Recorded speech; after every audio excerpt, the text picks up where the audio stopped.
Hello, my friend. I promised some of my friends that I'm gonna make a video about how to upgrade your rental car. Now here we go. This is a video I'm gonna talk about how you can upgrade your rental car, or how you negotiate upgrade deal at the counter of the pickup place. First of all, people probably ask me, why do I rent a car every couple months? Okay, here is why. I live in Nanaimo, which is on Vancouver Island. I do travel to Vancouver on Lower Mainland quite a bit. I have friends and relatives lives there. Every couple months I like to travel to there and stay overnight on the same journey. I also go to the US to pick up some cheese and consumer staples, which is about 50–60% cheaper. So even I put in the gas, ferry, and rental car, and it's still cheaper to buy stuff in the US. So question number two, probably people gonna ask me, why do you want to rent a car and not bring your own car? Here is why. I live on an island. If I bring my own car to the mainland, BC Ferry charged me about $100. Compared with if I rent a car for 2 days, I'm looking at anywhere between $45 to $50. Okay, so let me go right into the subject. Like, how can you upgrade your rental car? I'll give you some pre-tests here. In order for my technique to work, the place you rent a car from should be a highly competitive. What I mean by highly competitive, all those travel industry like airline, hotel, rental car company, it's supply and demand, okay? It's not a highly regulated industry, so government can't tell you how much you have to charge. What happened is, the more rental car company you have in the local market, the higher chance you can get a deal. So my technique wouldn't work in Nanaimo. My technique wouldn't work in, let's say, a resort town, like a small resort town like Whistler. My technique wouldn't work, let's say, overseas, because I never rent a car in Europe or Asia. I don't know how it will work.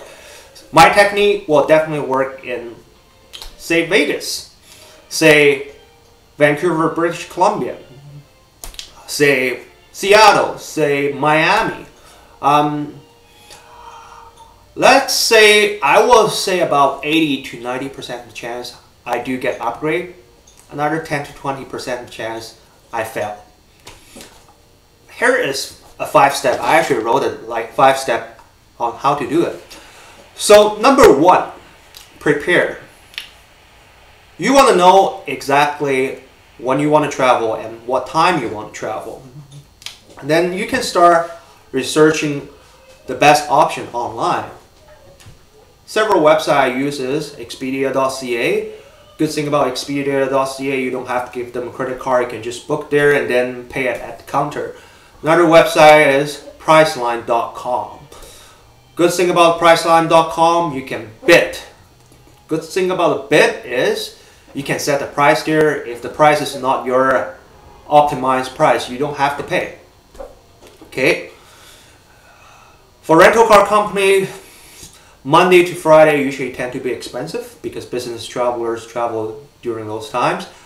Weekend, like Friday afternoon after 12 o'clock, Friday, Saturday, Sunday, tend to be less expensive. This is number one, prepare. Try at least 3 to 4 weeks before your traveling day to start booking. Okay, number two, set the goal and limit. Once you arrive at whatever the company you book, say Avis, Hertz, Enterprise, once you arrive at the counter, you know exactly your goal is. Your goal is to upgrade your car. Oh, sorry, I forgot to tell you. Make sure you always book economic car, Because if you start with mid-size and full-size, obviously it's less possible to upgrade, right? So set the goals and limit. When you arrive to, let's say I arrive to YVR rental car pickup place, my goal is to pick up full-size car. Why do I prefer full-size than say compact, economic, safer? Size doesn't matter. When I drive on I-5, Interstate Highway 5, everyone drive like 120. I mean, if there's a collision, the chance of fatality or severe injury is way less when you drive a full size. So my goal is full size, but I also have my limits. My limit is not pay too much, or try not even pay any extra money for me to get upgrade. So let's say if the agent tell me, okay, what about you rent an S500 or BMW 325i? You know your answer is what? No. That's number 2, set the goals and limit.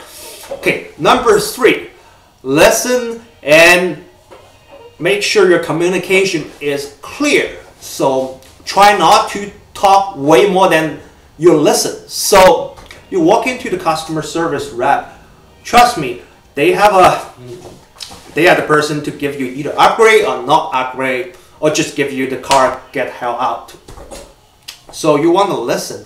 You want to listen to the agent. You want to greet the agent when they say, "Hi, how are you doing today, sir?" Make sure you eye-to-eye contact. Okay. I know it's a little bit harder for like my people, not my people. That's the wrong way to say. For Asian, because I think for Chinese it's harder to do eye-to-eye contact. It's kind of disrespect or what. I do eye-to-eye contact.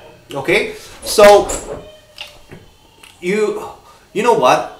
People are more likely to give you a deal or give you a upgrade when you share something common. So if it's lady, you can always greet like, "How are you doing today? Oh, I like your shirt. I bought this shirt and with whatever more." Hey, if it's gentleman, you can always talk like, "Oh, hi, is that your family? Oh."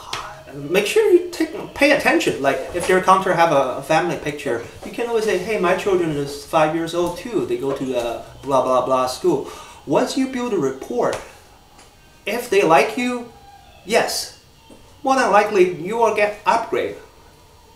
Listen and clarify communication. So listen to what agent tell you. Okay, this is blah blah blah, whatever car we have, blah blah blah, whatever car we have. Ask a question. Okay, is there any chance I can get upgrade? Hey, Mr. Johnson, thank you for your information. Do you think I can get an upgrade? Never harm to ask. If you don't ask, you don't get the upgrade, right? It's all supply and demand. For the rental car company, if they park their full-size car here, they don't make the money. Why do I say you always want to rent a compact? Because, why do I say you always want to book the compact? Because most of people want to book a compact. It's cheaper. So other people probably don't even bother to ask, and they took your compact car. Company might only have 1 or 2 compact car left.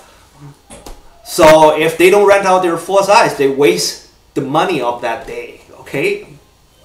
Okay. Number 4, push a pause.